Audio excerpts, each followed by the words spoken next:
على رسوله الكريم أما بعد أعوذ بالله من الشيطان الرجيم بسم الله الرحمن الرحيم وتلك الأيام نداولها بين الناس صدق الله العظيم محترم حضرات اساتذہ کرام طلباء کرام عزیز ساتھیوں السلام علیکم ورحمۃ اللہ وبرکاتہ۔ ہم سب کو معلوم ہونا چاہیے کہ آج اس ملک کے 78واں یوم جمہوریہ ہے۔ جمہوریت کس کو کہتے ہیں؟ عوام کی حکومت، عوام کے ذریعے عوام پر، عوام کا نمائندہ عوام ہی میں سے منتخب، یعنی ہمیں سے اندر سے انتخاب کیا جاتا ہے۔ عوام کی حکومت عوام کے ذریعے سے عوام پر، یہ جمہوریت ہے۔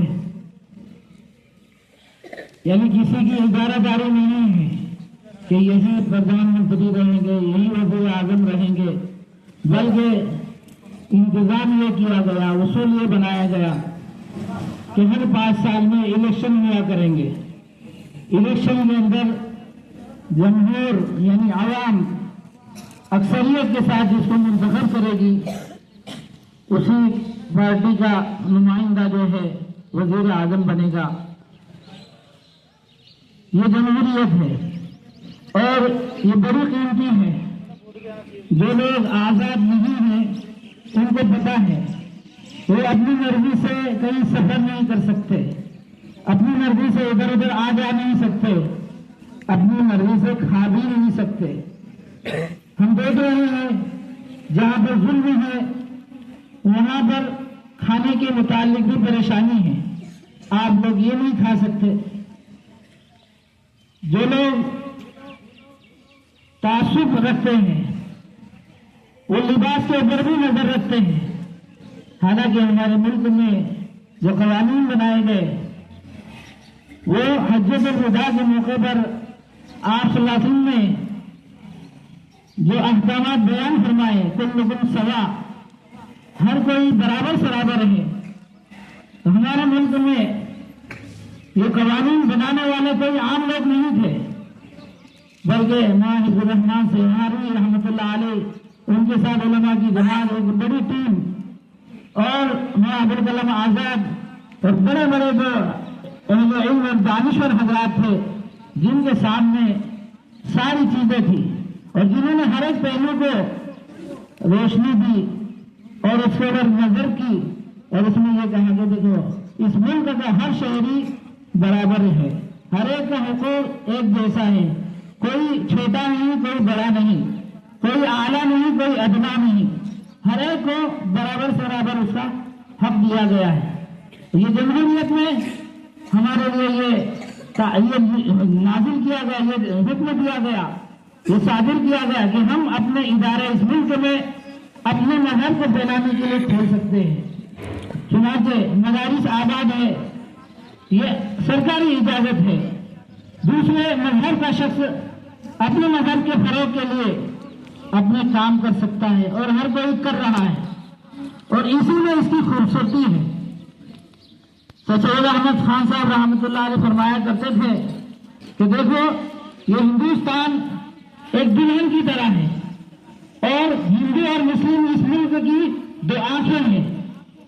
اگر ایک آنکھ بھینگی ہو گئی تو اس ملک کا خوبصورتی اور اس ملک کا جمال جو ہے وہ کم ہو جائے گا، اور اگر ایک آنکھ کم ہو گئی تو یہ ملک جو ہے گویا کہ اندھا ہو جائے گا، ایک آنکھ سے بینوا ہو جائے گا۔ اس لیے اس کی خوبصورتی یہ ہے کہ ہندو بھی برابر رہے، مسلمان بھی برابر رہے۔ مولانا ابوالکلام آزاد رحمۃ اللہ علیہ فرماتے تھے لوگوں اس ملک کی تقدیر بنانے والے ہم ہیں، مسلمان ہیں۔ سب سے پہلے جہاد کا فتویٰ دینے والے شاہ عبدالعزیز دہلوی رحمۃ اللہ علیہ ہیں، جنہوں نے انگریزوں کے خلاف جہاد کا فتویٰ دیا۔ مسلمانوں کی قربانیوں سے تاریخ بھری پڑی ہے۔ یہ الگ بات ہے کہ لوگ جو ہے تعصب کی خاطر مسلمانوں کے قربانیوں کو پیش کرنے کے بجائے اپنی قربانیوں کو پیش کرتے ہیں۔ حالانکہ مسلمانوں نے جو قربانیاں دی ہے یہ اس ملک کے اوپر ایک قرض ہے کہ مسلمان اگر نہ ہوتے اور مسلمان اگر قربانیاں نہ دیتے تو کچھ بھی نہیں ہوتا. ہم نے ابھی سنا شہید اشفاق اللہ خان صاحب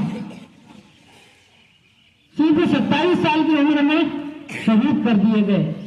1900 میں پیدا ہوئے, 1927 میں ان کو پھانسی دے دی گئی. 9ویں جماعت تک انہوں نے اسکول میں تعلیم حاصل کی. 9ویں جماعت میں اسکول کی تعلیم چھوڑ دی اور کہا کہ اس ملک کو ہم کو آزاد کرنا ہے.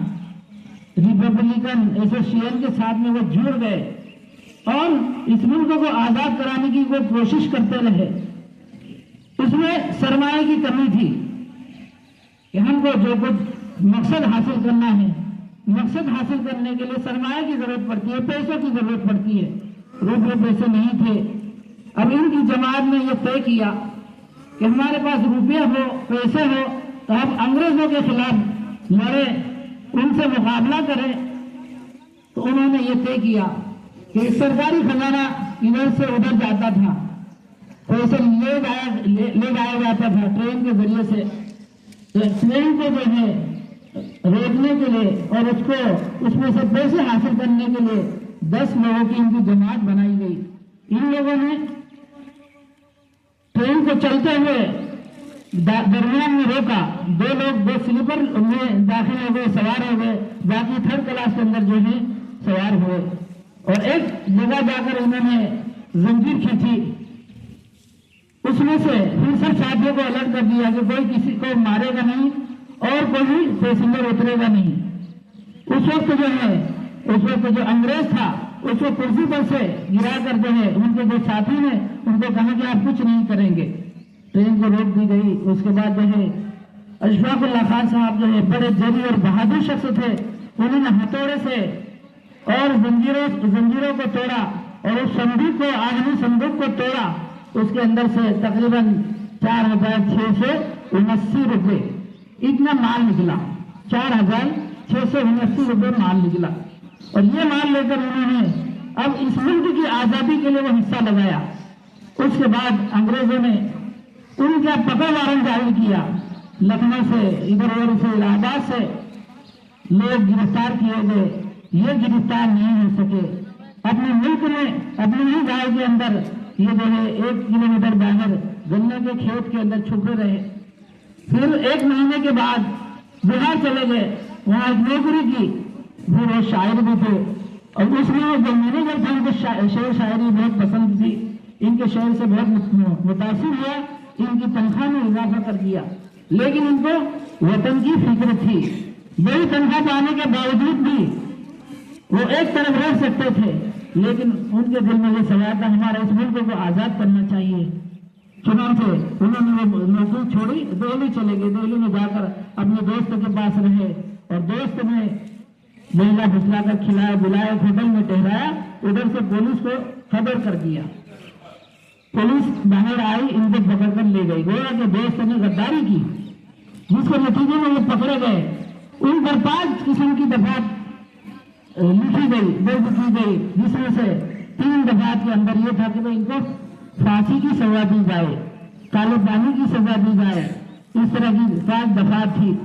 چنانچہ ان کی پھانسی طے کر دی گئی. جیل کے اندر وہ رہے تو جیل میں رہنے کے بعد کسی کا وزن بڑھتا نہیں.